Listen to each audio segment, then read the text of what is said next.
आज मैले थोरै फरक खालको भिडियो लिएको छु। तपाईले चलाइरहेको मोबाइल फोनमा इन्टरनेट चलिरहेको छ तर WhatsAppको मात्रै इन्टरनेट कसरी अफ गर्ने?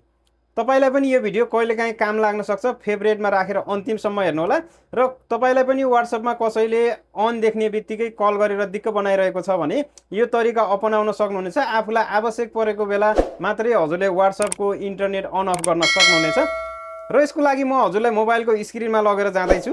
अन्तिमसम्म हेर्नु होला है त।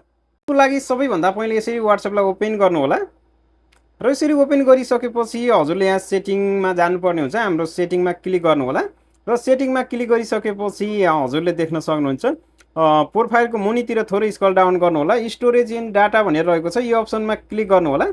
यो अप्सनमा क्लिक गरिसकेपछि यहाँ रहेको छ PROXY भनेर रहेको छ, यो अप्सनमा क्लिक गर्नु होला। WhatsAppको अप्सन यसमा क्लिक गर्नु होला।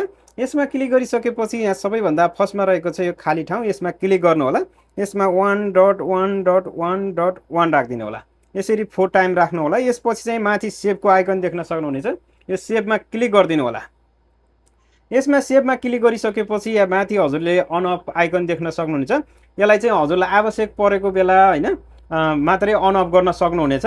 यसलाई चाहिँ यसरी अन गर्दाखेरि चाहिँ हजुरको इन्टरनेट डिस्कनेक्ट भइसकेको छ भने अब हजुरलाई आवश्यक परेको बेला चाहिँ हजुरले यसरी यसलाई अफ गरिदिनु होला। यसरी अफ गरिसकेपछि हजुरको WhatsAppको इन्टरनेट फेरि चल्न सुरु हुनेछ र यसलाई चाहिँ हजुरलाई आवश्यक छैन र सधैँको लागि डिलिट गर्नको लागि चाहिँ यसरी लङ प्रेस गर्नु होला।